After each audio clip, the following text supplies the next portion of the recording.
Olá, bem-vindos à nossa videoaula na área de conhecimento de desafios da indústria avançada. E agora a gente vai falar sobre modelos de maturidade da indústria 4.0 ou da manufatura avançada. A gente já viu esse slide na primeira videoaula quando a gente contextualizou o desenvolvimento do conceito alemão. A gente não entrou no mérito da maturidade, como eles colocam, e é o que a gente vai falar hoje, né? Então a gente já discutiu na outra videoaula que as empresas alemãs estão tendo dificuldades de entender com profundidade adequada os conceitos fundamentais que envolvem essa questão da indústria 4.0, principalmente porque elas não observam os aspectos de organização e os aspectos culturais das suas corporações. Então, a gente vai olhar agora efetivamente para um modelo de maturidade e como atividade assistida, de aprendizagem assistida, vocês estão convidados a estudar outros modelos que serão disponibilizados na plataforma e comparar e discutir como é que são essas relações, como que um se comporta em relação ao outro. Mas essencialmente, vocês podem estar se perguntando por que estudar modelo de maturidade? O que isso faz sentido? E a gente vai entender, e eu trouxe para exemplificar por que esses modelos são importantes, esse modelo que foi elaborado pela Acatec com o pessoal lá da Alemanha, né? Lembrando lá da nossa outra videoaula que o objetivo do modelo de indústria 4.0 como vocês estão lendo no slide, é tornar a empresa ágil, capaz de se adaptar às mudanças do ambiente externo, né? Então, veja, não é só a produção, não é só a fabricação, mas são todos os outros processos internos que são envolvidos. Como é que eles justificam isso no relatório? Por esse gráfico, a gente consegue observar no eixo horizontal o tempo e no eixo vertical o impacto da mudança. A argumentação que existe aqui é que quanto mais lento você for para a tomada de decisão em cada um dos eventos do ambiente externo que acontecem, menor será o seu benefício associado. Então, esse é o aspecto que eles apresentam para justificar a indústria 4.0, ser uma empresa ágil, com informação na hora certa, no momento certo, para as tomadas de decisões de forma mais rápida, de modo que se obtenha um maior benefício, né? E aí começam a entrar então o que? As tecnologias habilitadoras em cada uma desses estágios que podem auxiliar no processo. Bom, como é que eles organizaram então esse modelo de maturidade? Se eles começam o documento exatamente falando que as organizações ainda não entenderam com profundidade isso, a gente pode olhar o modelo de maturidade como algo que vai demonstrar ou vai indicar onde cada uma das empresas ainda tem desafios internos para serem resolvidos. Então, mais do que saber se uma empresa é 4.0 ou não, é saber o que ela precisa, ou entender onde ela precisa melhorar e onde ela já está relativamente bem para isso, né? E aqui eu volto a repetir que a gente não pode ser simplista e ficar puramente no aspecto tecnológico, achar que eu tenho um sistema totalmente integrado e achar que eu sou indústria 4.0. Não. Se vocês olharem nessa figura, para esse modelo de maturidade proposto, é necessário entender muito bem a sua estratégia corporativa, mas também os seus processos internos. Isso é base para a entrada. Então, basicamente, quando entram no modelo de maturidade, eles tentam identificar quais são os benefícios, eles avaliam, então, a situação de cada um, vê o que falta para cada área de atuação e, no final, a saída desse modelo de maturidade é um roadmap tecnológico, ou seja, são as diretrizes onde a empresa deve atuar, ok?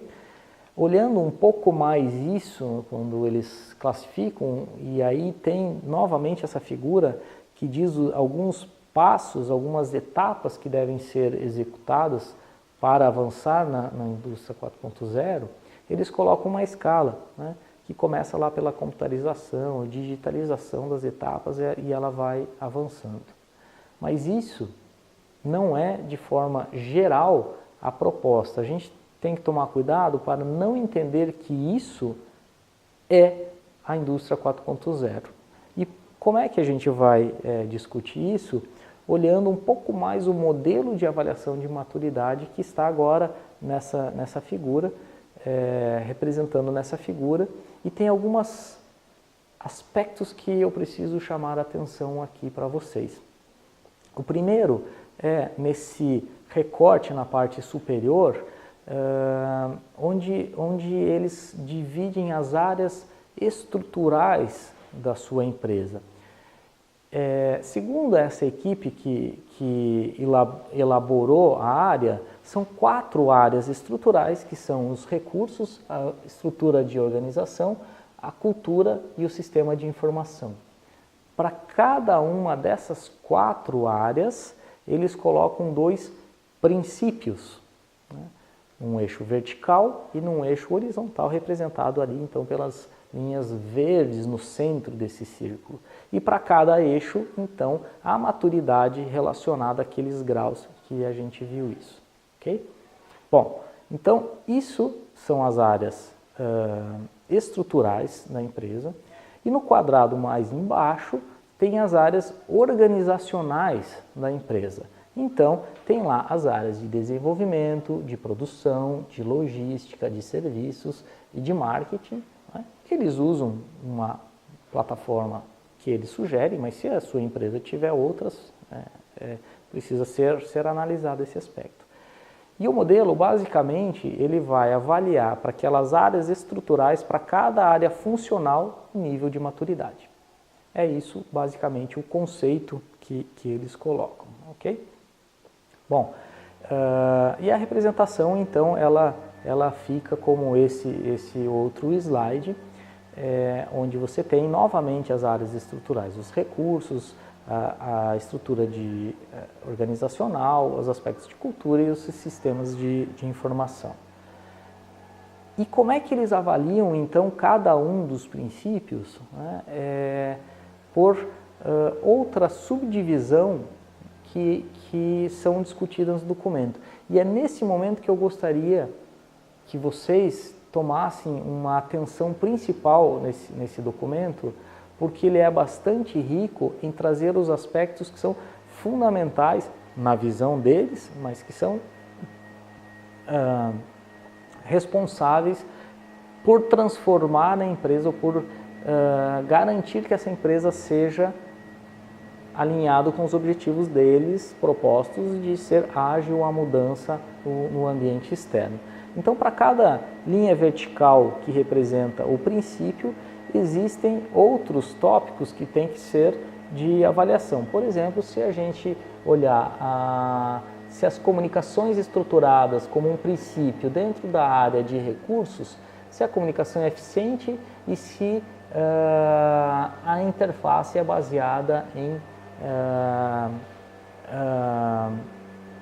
ações que precisam ser feitas. Isso é o que eles colocam. E lá nesse documento vocês vão ver uma descrição de cada um desses tópicos, e é para isso que eu convido com uma reflexão, porque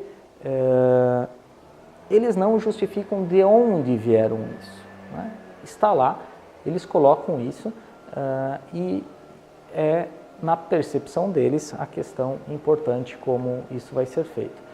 Eu coloco nos slides esses recortes desse documento com todos os princípios que eles trazem no documento, e eu convido-os então para essa leitura.